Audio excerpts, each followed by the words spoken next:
So this is my Google Drive, and I've set up different folders.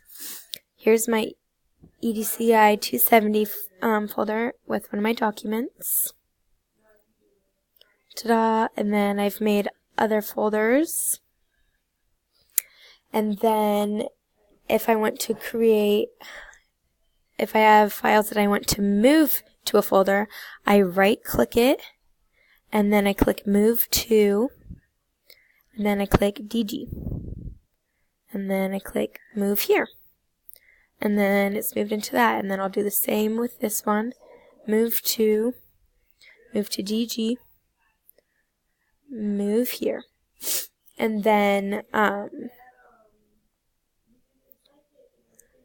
if I want to share one of these documents, I click on it, and then I can click share right here, or I can go back, I can right click, share, and then I can just type in someone's email, and then send it.